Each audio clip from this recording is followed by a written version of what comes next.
All right, welcome everybody to the first of our speaker series for the TTRPG Rising Tide Discord. I want to thank everyone for being here for this inaugural session. So I would like to introduce, without further ado, Leon Barillaro, Barillion on most social media, which I have to honestly admit to you, I did think was one of the new Pokemon when I first heard it. Absolutely did. He is the Well, Spotlight Ambassador for Crowdfundr. thank you. I do want to jump in and say that was intentional. Actually, it was Really? when I changed my name. In case you all did not know, I am transgender. I'm non-binary, and so when I changed my name from redacted to Leon, I needed to change my branding as well. And so I asked some of my friends, and I always mentioned that, like my transition felt like I was evolving from Eevee into, the evolution. And so somebody said, what about Barillion? Because that sounds like an evolution. So it is technically kind of a Pokemon reference. Oh, I thought I was making a joke. That's got to be one of the most wonderful things I've ever actually heard. That's so Thank awesome. you. I'm like, I'll open with a joke, and then it wasn't. And then it was real. Well, Accident. Yeah. it's jokes all the way down, Adam. So That's fair enough. So you are the Spotlight Ambassador for Crowdfundr, and can you tell us a little bit about Crowdfundr and what exactly is a Spotlight Ambassador? Absolutely. So Crowdfundr is a brand spanking new crowdfunding platform for creatives. They call themselves the creative friendly platform. They are specifically geared towards indie creatives. So, they're targeting specifically the comics marketplace and now the TTRPG marketplace. And when I say that they're brand spanking new, I mean that Crowdfundr is not even 7 months old, but the team Wow. that makes it, Connection Point, has been doing this business with other types of crowdfunding platforms for about 13 years. Connection Point also has Fundraiser with a ZR at the end, which is kind of like their generic fundraising. They also have CocoPay for those of us who live in Nightmare World, USA without health insurance. CocoPay is kind of, the place where you can crowdfund for your medical bills.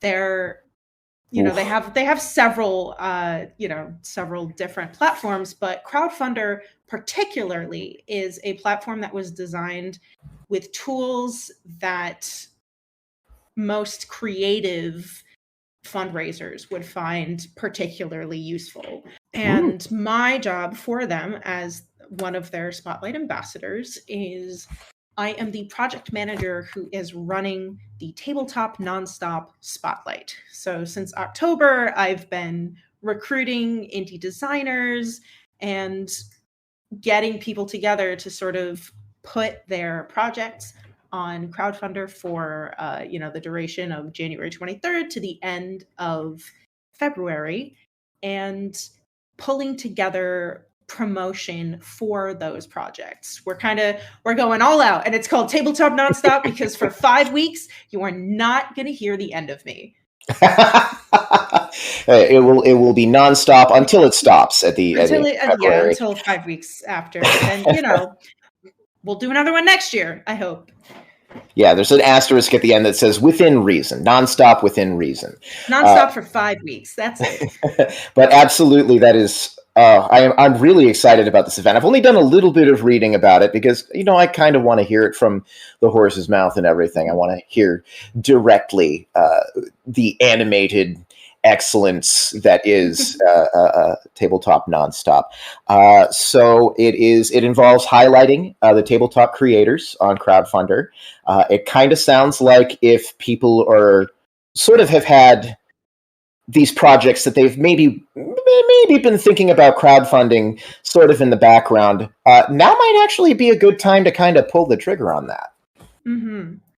Yeah, we have been a lot of the projects that we've been getting recently. We have about 35 plus people signed up right now with at least 20 at the last time I checked. I haven't looked at the forums in a bit, but at least 20 creators who have basically locked in, like their project is finished. They've told us when they're going live. They've given us all the information that we need to market their campaign.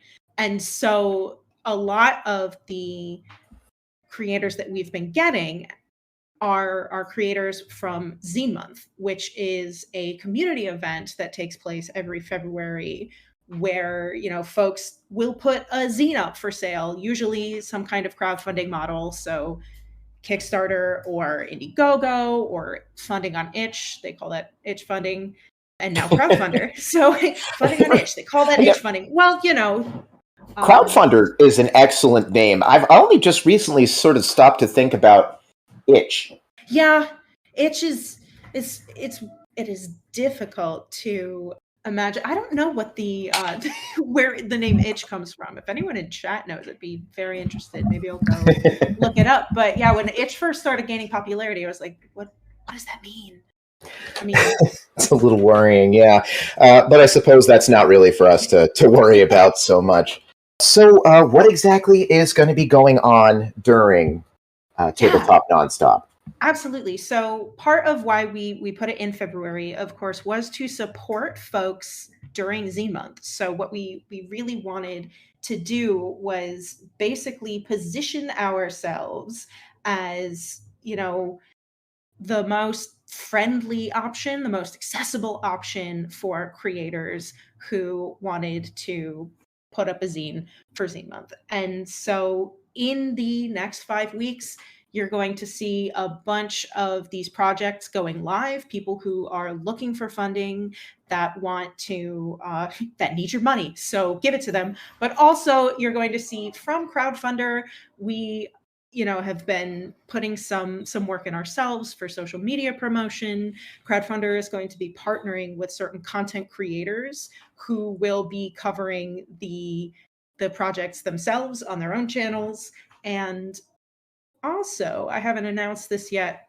Sometime this week I will announce it, so you all in chat are the first to hear about it.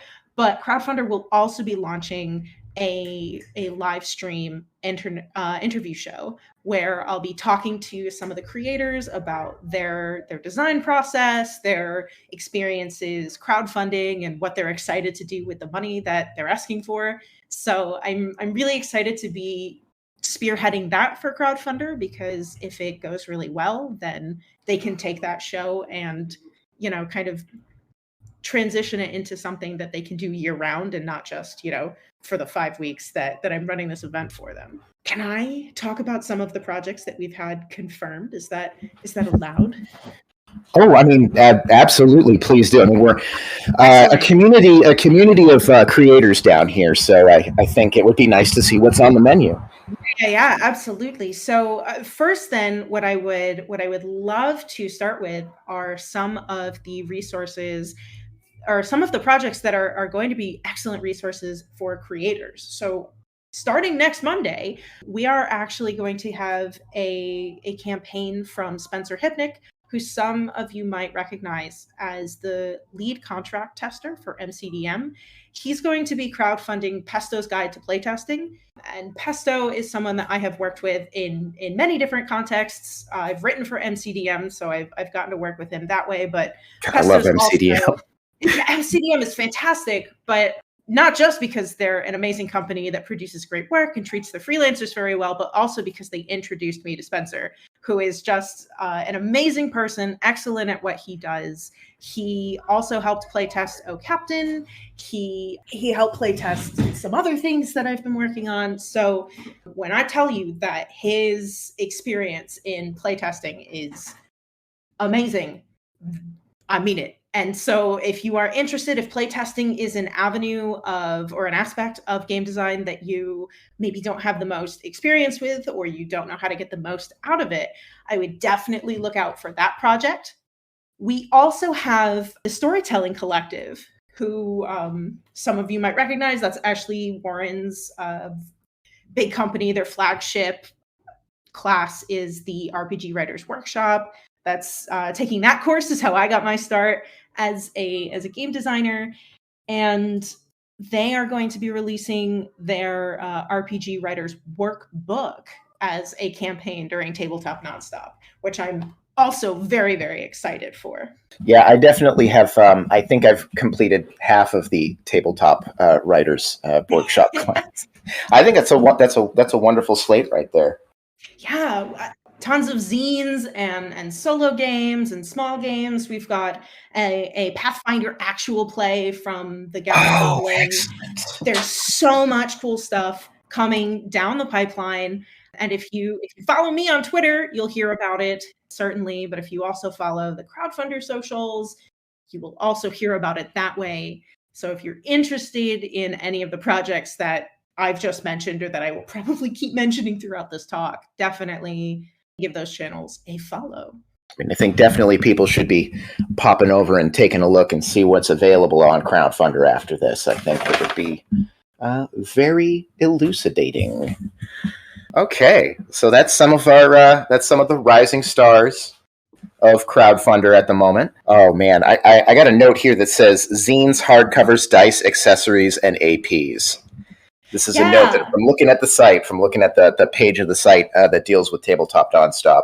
That was our call for, like, you can do anything, because since we were doing this event in support of Zine Month, right? Zine Month has a very specific set of rules for what constitutes a zine, right? Like, it is a non-perfect bound, small printable document. Some zines are even just PDF zines.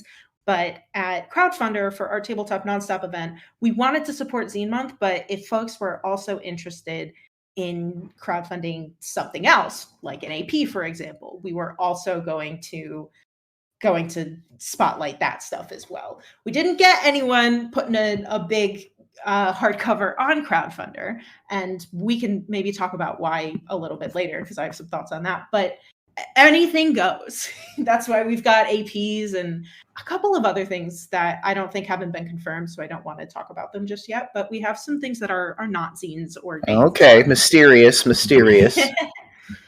I like it. I remember being from the golden age of zines on Tumblr. It actually made me laugh a little bit when you said the precise definition of a zine, because I remember the long forum battles over exactly what constitutes a zine. Yeah. Well, that's the funny part, is like, there are rules, but the Zine Quest folks, which I would also encourage anyone in this chat who has not heard of Zine Quest to go and check them out. Their website is zinequest.com. They've got a Discord server. Like, they have rules on their website, and then you go into the Discord server and they're like, we're not cups, do what you want.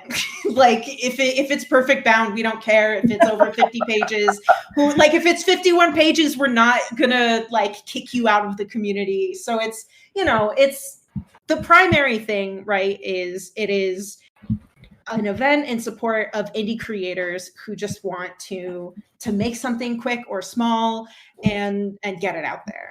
Honestly, a zine is a great place to start. I feel like there could be, I feel like a lot of people who may be listening right now know they want to do something creative in the tabletop RPG sphere. They might just not know exactly what. And I think a zine is a good place to start, because you could put a little bit of everything into that. Maybe not dice. So I was actually one of the first 2 campaigns on Crowdfundr for TTRPGs, and you can still go on Crowdfundr and find the campaign. It's called Oh Captain. It ended because it was only a month long, but you can late pledge right in Crowdfundr, which is really cool. Like, I didn't have to connect it to BackerKit or anything. I just put it, you can. Campaign ended, but you can still buy a copy of the game or pre-order a copy of the game. And so it kind of doubles as a storefront a little bit, huh? Exactly. Yeah. That's wonderful. Over right into a storefront. And Oh Captain itself is a game about, you are a captain, a ship's captain, and you are navigating your way through your journey using the stars.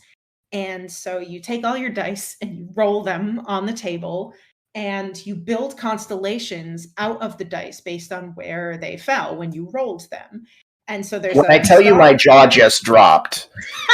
Yay! Yeah, there's a star chart that has like all the list of the constellations, and each constellation is kind of like a like a mini encounter or adventure dungeon that you can take your captain on. It's a solo game, and it's really, really fun. I have a great time playing it, which, I don't think I would make a game that I didn't enjoy. But, when I demo it for folks, and when I am testing, all the new stuff, I have such a blast, because I get to take all of my beautiful, beautiful rosin rocks, and I get to look at them and hold them in my hands and roll them all and You have get to a click good clack time the doing math it. rocks. Yes, I do. Yeah. So big dice fan. I might get this for my partner. I'm not going to lie. It's right up her alley. It really is. And your campaign was very successful. It sounds like. Yeah, we asked for 7,500 and we got over 10,000. We met all of our stretch goals. All of the guest writers that we wanted to come on are gonna come aboard. We have a crew expansion, which is basically meet the officers of your crew on your ship and who they are and what benefits they give to your journey. And my design partner Scott and I have actually, we were working on it yesterday. So a lot of the design that was funded by the crowdfunding campaign is happening right now. So it's a very exciting time in my life to be a game designer. These places can make your dreams come true, and that's the beautiful thing about them. That's the beautiful thing about crowdfunding in general, and it sounds like you are part of a nice little crowdfunding community there. You had mentioned we had talked briefly in DMs before this that you wanted to touch on community resources. Yes. So and Crowdfundr's Creator Hub. I think this is a great topic for this Discord server in particular. And if you go into the crowdfunding tide pool here in the Discord server, you'll see that I have posted these resources before. But I do want to say that Oh Captain was the first time that I ever ran a crowdfunding campaign for a game that I had written. I'd done crowdfunding campaigns before for like theater. I ran one for Game Store in New York City. So I know how to do it, right? Like I have that experience, but I've never done one, for my audience, which is at this point still primarily D&D 5th edition, which is the thing that I make the most amount of money of my living writing. Ain't that so? For those of you who are listening to this later, this was recorded on Monday, January 16th, 2023, to give you a little bit of context as to why I'm cringing right now. But I come to know it as Dungeons and Dragons World War I, I think, possibly in the future. Yep. But, I really did not have a lot of information about things like how much is it going to cost to do a lot of the aspects. I've self-published. I know how much it costs to do art. I know how much it costs to do layout, but I don't know how much, or I didn't know how much it costs to print a book. I didn't know how much money you should add on in terms of what is a good buffer? What are the hidden fees of doing a crowdfunding campaign? Your platform could take a fee. Crowdfundr doesn't have to, and we can talk about the Crowdfundr features. Your platform could take a fee. Your payment company, whether you go with Stripe, PayPal, or whatever it is, they're going to take a fee. And your, the government is going to take a fee in the form of taxes. So there are a lot of hidden costs and things that you're going to need to account for. And I didn't know how to do that. I didn't know a lot of the intricacies around story crafting, something that I had done marginally well in other, with a big support team behind me, both in my previous crowdfunding endeavors, but I'd never kind of written one on my own. And so a lot of the questions about, how do I start? What's a good number to ask for? What's a good way to price my rewards? Who can I rely on? How can I build an audience? There are webinars and toolkits on the Crowdfundr Creator Hub that pretty much answer most of your questions about all of those things. And between storytelling and business and things like that, this is a crux of like a half a dozen different fields, and it can be very intimidating to a beginning creator. So yes, I'm really glad about that. it's a wealth of knowledge. And I will say that, running Tabletop Nonstop, what a lot of my work has been is talking to a lot of different creators who have signed up, looking at their campaigns, providing feedback, doing consultation sessions. A lot of folks who have started to participate in this is their first time crowdfunding. And so a lot of them will say things like, I don't know what I don't know. Where do I start? What do I do? I want to do this because crowdfunding is a great way to build an audience, but I don't know where to start. And there is the first thing I send them is the crowdfunding campaign toolkit, which is the very first toolkit on the top of the page in the Creator Hub. That thing was my Bible for O Captain, and most of the questions that I get from first-time crowdfunders are answered in that toolkit. And Crowdfundr is constantly trying to increase the amount of resources that they have in the Creator Hub. They have several webinars that they produce, 1 or 2 a month. We have a couple of TTRPG specific webinars that are coming up. I gave one last month called the top 10 things to do while you're asking for money that aren't refreshing the page, which was kind of like a combination between mental health and self-care practices. And also, here are some things you maybe didn't think of in terms of places to post or places to find new backers. I listened to it. I thought it was extremely helpful. I believe somebody posted it, but maybe we can get that up there in the RT feed or the RT discussion. We've also got, I also see above it, we've got Cage saying, the toolkits are incredible. I should say the campaign strategy toolkit in particular was really helpful for me. That's the one. Oh, so good. It's from Crowdfundr's, they have a crowdfunding specialist who is part of their staff. Her name is Shan, and she does a lot of the webinars. She meets with creators one-on-one. I remember one time I wanted to do a webinar. This was before I started working for Crowdfundr. I wanted to go to one of her webinars, and I signed up, and I was in the Zoom call. I was ready, and nothing happened. And I waited for 10 minutes, and I was like, "Oh no, uh-oh!" And so I DM'd them, and I was like, "Hey, did I get the date wrong?" And what had happened, and then I missed it, was that because I didn't check my email, which is check bad. them emails. Always check your email. I didn't check my email, but they had said that there was an emergency and they had to cancel the webinar. But they were like, "We can get you a one-on-one with Shan if you like. Do you need coaching? Do you need it's totally free? Don't worry about it. But we can get you some FaceTime with a campaign strategist," which I thought was an incredible offer for someone who was just using their platform. It made me feel really, really secure and respected, and I felt like I was taken really good care of. And they really care about the process and about your creative input and output. Exactly. Yeah. Exactly. The staff is great. And I'm not just saying that because I see David's face in the chat now. Hello, David. Hello, David. I think David is the one who posted your webinar a few days back. And like I said, I listened to it and it was very good. And I highly suggest that everybody get into it.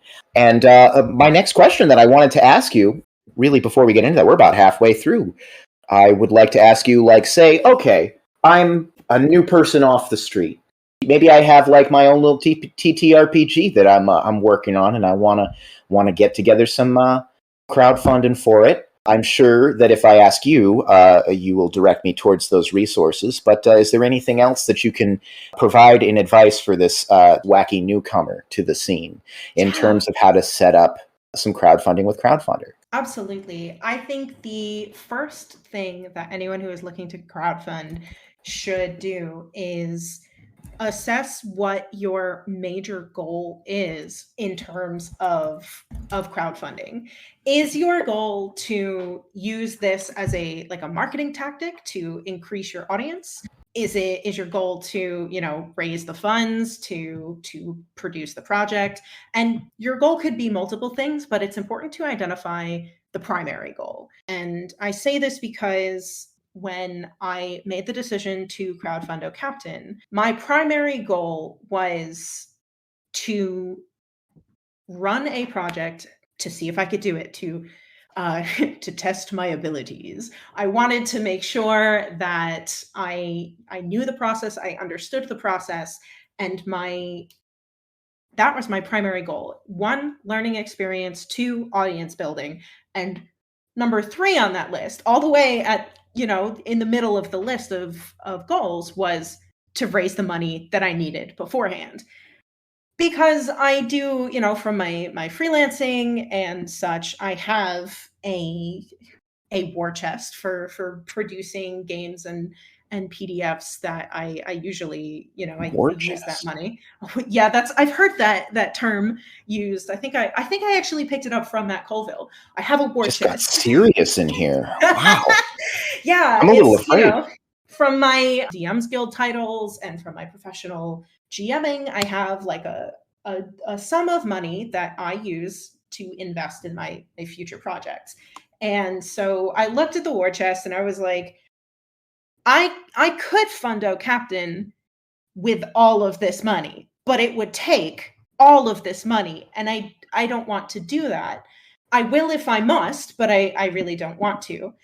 And so that was kind of, that goal setting was really important for me. And it also helped me answer some questions like, which platform should I use? Or what type of campaign should I run? And I think what a lot of folks don't realize about crowdfunding is that it is not just a single model. That is Kickstarter, interesting to me. Yeah. yeah, Kickstarter has kind of become what I call the Kleenex or the Photoshop of the crowdfunding market. Yep. Where, and some folks, even I've, Sort of sorry to any, ubiquitous. Yeah. yeah, sorry to any crowdfunder folks who might be listening to this, but it's a slip sometimes where I'll go, like, oh yeah, kickstarting, and no, we're not, we're crowdfunding. Well, Um, kickstarting was a verb before it was sort it of was, co-opted by the big K. it Um, was, but I think that because Kickstarter is so ubiquitous, it has kind of boxed people into this one size fits all or nothing campaign that happens on a deadline, and the deadline has to, be like 2 weeks or 4 weeks or whatever. Where on other platforms, and especially on Crowdfunder, you have a lot more control over what the parameters of your campaign Big are. K's got a bit corporate, I think, and it's not always Yeah, appealing to the interests of the yous and the me's. yeah. And so, like, oh, Captain, we did have it was a month-long campaign. We had a deadline. And the reason we had one was all marketing. Not because Crowdfunder wanted us to have one, but because it was all marketing. But the important change is that it was a keep it all campaign. And what that means is when people would back, they would pay that money right then up front. That money would go directly into my bank account. And so the goal there is, right, like, the project is getting made. Like, the Captain's going to get made no matter how much money we make. But it's not going to take any money from my war chest if I make my goal of $7,500. But you have that And security in the background that will allow you to sort of like take that leap that you want to take. exactly. And so I think I liked because I was able to assess my priorities, right? Of like, I want to make this no matter what. It was easy for me to determine what model I wanted. I wanted the keep it all campaign so I could get started right away paying some of my collaborators. Big priority was trying to see if I could do this, right? And so having this kind of direct one-to-one of like, the money is coming in now, and getting to actually see it, is really helpful. And another thing I really like about Keep It All campaigns is that as a backer, not as a creator, but as a backer, something that I am not a big fan of is how with some campaign, like Kickstarter, with some platforms, you will back, right, and then a month will go by because you back it on day one. And then at the end of the month, that's when the money comes out. And you're like, ooh, this is a bad time. Like, I wish I had been able to pay the day that I paid. And so with a Keep It All campaign on Crowdfundr, you pay up front. You just pay. And so I really like that model. Of course, the Keep It All, or the All or Nothing campaign, that's sort of like, we're not going to take money until the end, and we're only going to take it if we fund. That kind of campaign is possible on Crowdfundr as well. Like I said, it's, it's not one or the other. You have a lot more control on Crowdfundr over how you get the money, how the project or how the campaign is going to go. According to your specific needs and your plans. All right. So we've got a community question. How would you suggest that creators without a proof of concept gain funding? I think this one was kind of answered by David earlier, but I would love to hear that spoken for the posterity. I'm sorry, David. I don't think I read your answer, but I might have an unpopular answer to this question, which is create a proof of concept. It is very, very easy to create, especially I'm speaking from like a TTRPG perspective. It might be a little bit different with board games because there are like physical components, or video games because coding is difficult. I should know. I have 2 degrees in it and I'm still not very good at it.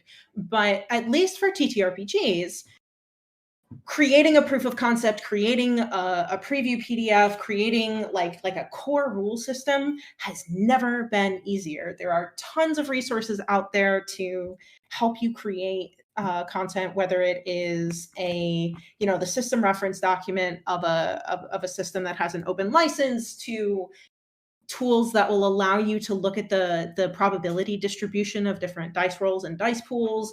And so, in my opinion, the proof of concept is your biggest selling point. And Tabletop RPG Rising Tide, the Discord, can be a good resource for that. That is our total entire purpose over here. Shameless plug. Okay, continue. Yeah, sorry. Absolutely. No. You're right to say so.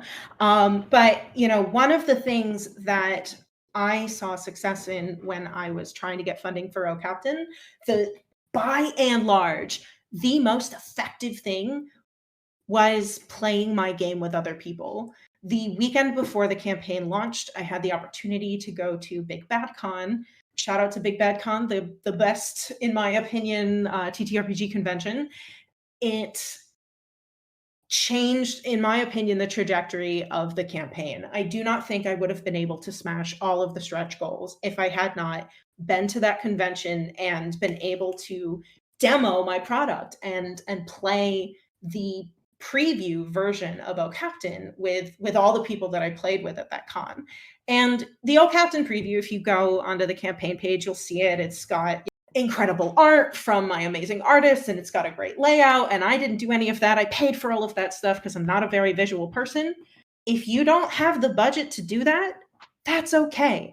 I would say, you probably need one really, really good piece of art. You need like key art that you can put as, like that visual that is going to help stick in folks' minds when you're advertising your product. But your PDF can be like that piece of art and text. It's totally fine. Folks understand, especially if you're making something small like a zine, folks understand that you need the money before you can make the thing look nice. But I will say, like, you're going to need to have some kind of way to demonstrate how your game plays before you fund it or start to ask for funding, because that is, the play is the thing when it comes to games. Yeah, you shouldn't just start by jumping into it with a concept. You got to do a little bit of work before you actually get to that. Before you start to outline how you want to crowdfund. A little bit of polish goes a long way. Is kind of what it sounds like. Yeah, I wouldn't even say polish so much as it's just like, I think that the core design, maybe not the whole book, because God knows the whole O Captain book is not finished. But the core design, like, it is very possible to play an hour-long session of O Captain. And I think if you are making a small game, that should be your goal is, to have enough information available to people that they can either, like maybe watch an actual play or download a preview themselves and play a version of your game and understand what it's about and understand what the core game loop is. And that, I think, is going to be the best way that you're going to attract backers to your project. The more clear a vision that a potential backer can have, the better. People, I suppose, I suspect would be less inclined to give their money to something when they're not entirely clear on what's going on with it. But I don't know. I could be mistaken. I am not one who claims to understand the psyche of the consumer. I think the entire sciences have gone and crumbled to dust trying to work that out. But I will say, for things like I think being your own advocate, pushing, like say when you're running a campaign, actually advertising for that campaign, I feel is something that doesn't come very naturally to a lot of people, specifically in our Discord. I know that the concept has been met with some consternation. People don't like to talk about themselves. And for that, I would once again recommend Leon's a webinar. The 10 what was it? The 10 simple rules for dating my teenage daughter, or no, I remember what it is. No, it was your 10 things to do instead of refreshing your page. Right, yes. Which then, a little refreshing of the page as a treat. Okay, for another question. Oh man, I'm a professional. I promise.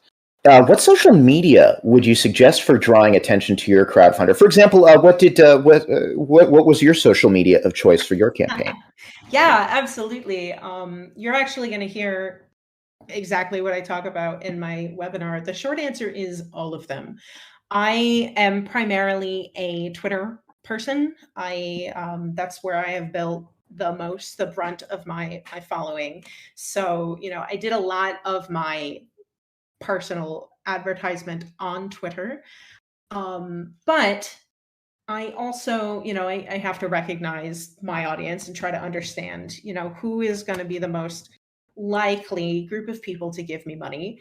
My audience, as I said before, is primarily 5th edition D&D players. And so, just all of a sudden showing up and handing them something that is so obviously not D&D was a huge risk.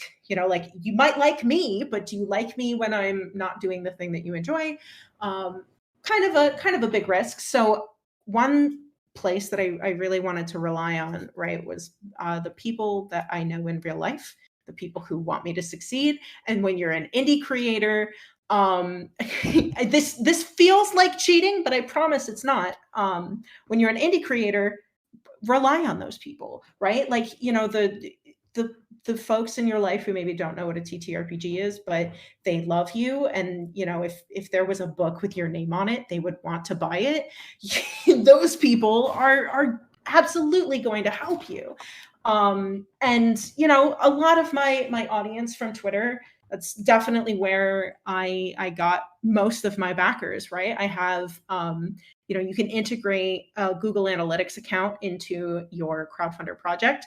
So I was able to look at all of that stuff and see where, most of my backers were coming from. They were coming from Twitter and they were coming from Tumblr. That analytics thing is mighty useful. It is. Especially if you want to sort of like work on the foundation of future campaigns based on data that you've received from this campaign, and just get better at it as time goes on. They were coming from Twitter and they were coming from Tumblr, which, if folks, you are not on Tumblr, I would recommend it, especially if you like long form stuff. There's some really, really awesome discourse and blogging and game design talk and advertising going on Tumblr. There's a really, really nice community of designers on Tumblr. Some of my favorite designers, David J. Prokopets, Jenna Catherine Moran, they're primarily on Tumblr. So, get on Tumblr. And I'm going to be a hypocrite now and say that if you're not on TikTok, you should definitely also get on TikTok too. There's a lot of different communities on TikTok for TTRPGs. There's, D&D Talk. There is Beggar Talk, which I really like Beggar Talk. That's the hashtag for the community. Yeah, it comes from the phrase, I am begging you to play a game that isn't D&D. So Beggar Talk is like the indie TTRPG hashtag on TikTok. I'm not a video person, and that's something that I personally really want to work on and get better at. But, one thing that I wish I had done for O Captain was, make a couple of TikToks and use those hashtags and see who I could get there. My other anecdote that this is funny. No one believes me when I say this, and you'll hear me say it in my webinar too. Well, I've reactivated my Facebook so I could, tell all my family to give me money. And that was another thing that I did was celebrate the holiday by giving me money. Yeah, it's November, everyone. If you love me, then you will buy my book. No, I'm just kidding. I did not say it like that. But I also, as a game designer who is mostly freelance, I don't use LinkedIn a lot. I don't know what even goes on LinkedIn. I have no idea. I've had a LinkedIn for like 10 years. Nothing has ever come out of it. I will literally, I'll get an email that's like, so-and-so wants to connect with you. So I'll log in and hit yes. And then that's it. And then I won't sign on for another 6 months. Right. So halfway through November, that happened. And I logged in so I could accept someone's connection request. And I said, why the heck not? And I made a post about O Captain. And I was like, yeah, it's like businessy and whatever. And I made a post that's like, I don't post on LinkedIn. I don't know what the algorithm is, but if you're reading this and you'd like to support my creative endeavors, I'm running a crowdfunding campaign. And I saw a bunch of people who I only have on LinkedIn like it. And then later, when I was going through the names of the backers on the O Captain campaign, I saw those folks had backed. So I got backers. What is going on at LinkedIn? And so the moral of that story is, what are the best social medias to post on? The first answer is the one that you have, the best audience on. Mm-hmm. The second one is, definitely try to explore new social medias and see what you get. And the third one is all of them. Just post. You don't know what's going to happen. You don't know who's going to see it. Just keep cranking the slot machine of going viral and see where it takes you. Yep. There's no real one path to success. Sounds like it's not a formula. It's an adventure. It's an experience. All right. We have a question over here that says, what wording would you suggest for someone starting to fund? As in, would you recommend that they sound more professional or more friendly? Or are we talking YouTube casual here? Smash that like button, players. I don't know what Definitely. They say on YouTube. I would suggest, first and foremost, authenticity. There is, especially for a creator who is starting out, I would say that and you'll see Shan talk about this in the webinars and the toolkits and Crowdfundr, is that people want to hear your story, right? They want to, when you are selling them a product through crowdfunding, you're not just selling them the book, you are selling them a ticket, a front row ticket to go on this journey with you. And so you're selling them the ability to make this happen. And that kind of call to action works really, really well if you are authentic. You might see that in the O Captain, project, we take it's very familiar language. It's clear language when we're talking about the game itself. It feels close to technical writing because I want that part to be understood. But when we're, pitching the game, we use evocative and mysterious language because that's how I feel about the ocean, having been born on the beach. And then, when you go down to the page or the crew page where we talk about everyone on the team, there is a meme parody photograph of myself and Scott. And you'll be able to look at it and see the meme that we're parodying. But oh boy, it's a very, in my opinion, authentic interpretation or authentic depiction of what it is like to work with me on a team or look at my writing process or my design process, my production process. It's a very, you're going to get stuff that is intriguing and evocative. And then you are going to get, can we curse on here? Dom? Oh, wow, that's a big yes. Okay. That's a Dom big yes? Okay, yeah. Dom is cursing right now. Like you scroll down the page and you're going to get a shit post in the same breath, right? And I think that maybe that would not work if you were a corporation or a third-party publisher with a huge people following. Would kind of see right through that, Exactly, yeah. And I think their reasons, their priorities for crowdfunding are going to be very different from an indie creator's priority for crowdfunding. Absolutely. And so what I would say to that question is whether it is professional or familiar, I think my two priorities are that it is clear and it is authentic.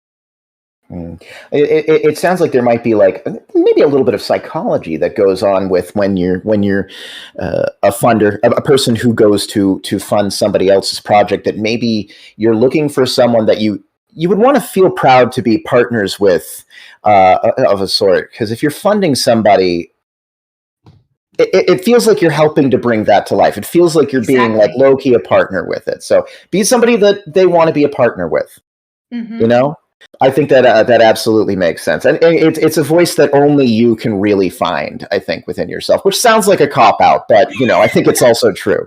Well, I think it's helpful, too, because, only you can explain to people why, your story is worth backing. And I think that's actually it's terrifying, right? Because it almost feels like in the same way that when actors are auditioning, right? You put your whole heart and your soul as creatives, all of us, we put our whole heart and our soul into something and hope that people are going to like it. And tying your business model and your livelihood to that is very risky. But if it works, it will pay off in scores. Yeah, I'm a little sick of giving my money to corporations. I'd rather give it to people, but that's me. All right. Don actually has a follow-up question from our conversation earlier regarding the proof of concept. Do you have any resources to help with the proof of concept off the top of your head that's not Rising Tide, the TTRPG Rising Tide? And of course, we've already spoken at length and cannot recommend more the resources available at Crowdfundr. Is there anything else that helped you when it came to building your crowdfunding campaign? Okay, well, so I think those are two different questions, right? The proof of concept is your product, and the campaign is... That's true. That is true. I think the question was more towards the proof, the building, actually knowing how to build a tabletop RPG and all of the stuff that goes with it. Well, I will say, I'm going to plug the Stoco one more time. Again, that is exactly how I got my start. And Write Your First Tabletop Adventure is not just a 5e course. It is there's a system agnostic version. I think there's a Chaosium sponsored Call of Cthulhu path as well. So, I think I saw that actually. Yes. Yeah. So even if you're trying to make a TTRPG and not necessarily an adventure, there are still some really awesome lessons in that course that are production oriented as opposed to design oriented. So, you'll get templates for how to, put maybe your prototype into Affinity Publisher or, a cheaper or more free program and how to do layout and how to do, a lot of these really, really simple, or not simple, but all of these really, really hard parts of production a little more simply. I would also say that following your favorite designers is a really, really great way to learn more about design and production, because I say this with love and I say this as a casual roast for myself, but designers are incapable of shutting up. And so if you listen, you will learn a lot. That's true. I actually love that about designers because I like to listen about that sort of thing. Yeah. So follow your favorite designers on Twitter, on Tumblr. A lot of folks love to share resources about certain things. If you know Taylor Navarro, whose username on Twitter is TaylorAnnNX, she's a freelancer, she's a game designer, and on her Tumblr, she is aggregating a ton of resources for folks who are looking to get into freelancing, self-publishing, all that stuff. And so I'll find the Tumblr link and post it in the chat later. But that's wonderful. Yes. Someone I will definitely put up. In a way, this discussion doesn't necessarily end at the end of the actual stage. I think we're just about out of time. I think we can probably do one more question just to see us off. There's a question about the pricing options, but I feel like we can probably handle that in the actual thread. But here's a useful question about what is accepted on Crowdfundr. Digital rewards be accepted, as in rewards that aren't physical, or does a physical reward need to be present? Is it a PDF thing, or is it just the physical stuff? That's a great question. So there are 4 types of rewards that you can offer through Crowdfundr. You can offer a perk, a wish, a product, or a ticket. I feel like Crowdfundr is its own TTRPG, actually. That's what it feels like right now. These are mechanics we're learning now. Yeah, that's so funny because earlier in the Keeping It Geekly podcast, which we recorded this morning, I said that every time I give a demo of the platform to a game designer, they come up with like a use case that I never would have thought of, and it feels like they are game designing their campaign on the call with me. But this is the great way to think of it to your question, chat. But you have the perk, which is something like put your name in the credits. You have a ticket, which is if you're having an event, right? You can sell a ticket to that event. A wish is something. I think the best use case of a wish in our space would be like a community copy. So you could sell a community copy as a wish, or a product, right? Is something tangible that you are giving to your audience. And that product can be physical or digital. You do not have to run a campaign that requires you to have shipping. You do not even have to have a campaign that requires you to give someone an actual physical reward. I wouldn't recommend, or an actual tangible reward, right? I wouldn't recommend it because I think that people like to get rewards when they back. But there's nothing in the Crowdfundr rules that says you can't just say hey, we're doing a podcast. Give us, $10 and we'll put your name at the, on the list of backers. And that's it. Yeah.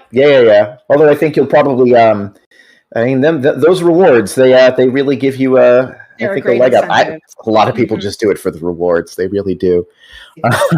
All right. So we're just about out of time. I want to thank you very much for coming to this inaugural session of the TTRPG Rising Talks Tides. I got it confused for a second there.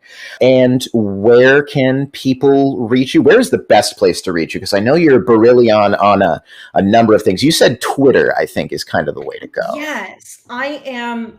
If you see Barillion anywhere, I have my username parked on everywhere except for Mastodon. I won't do Mastodon.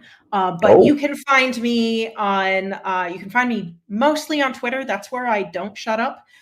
Secondary, you can find me on Tumblr. I'm also on Instagram, but that's mostly pictures of my dog.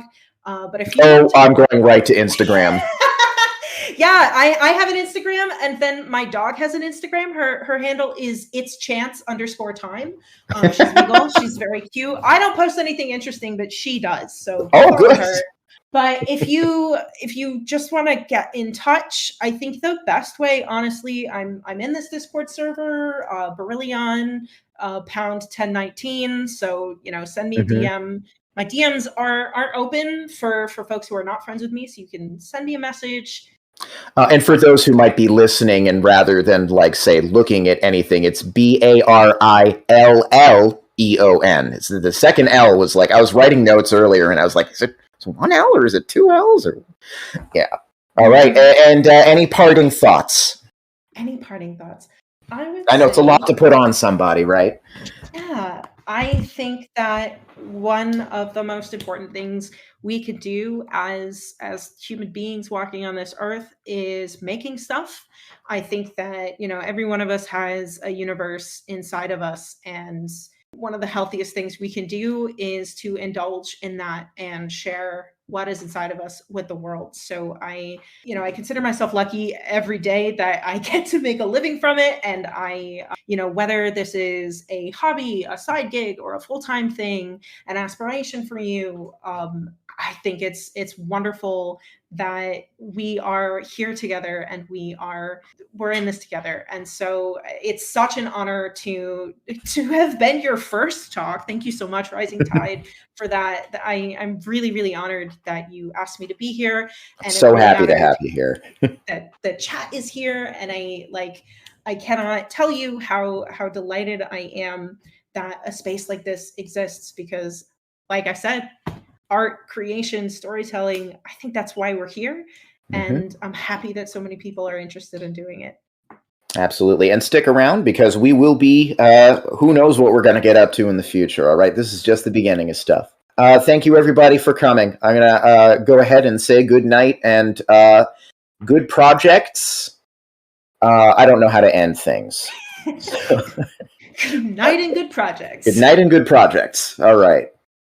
Thank you very much.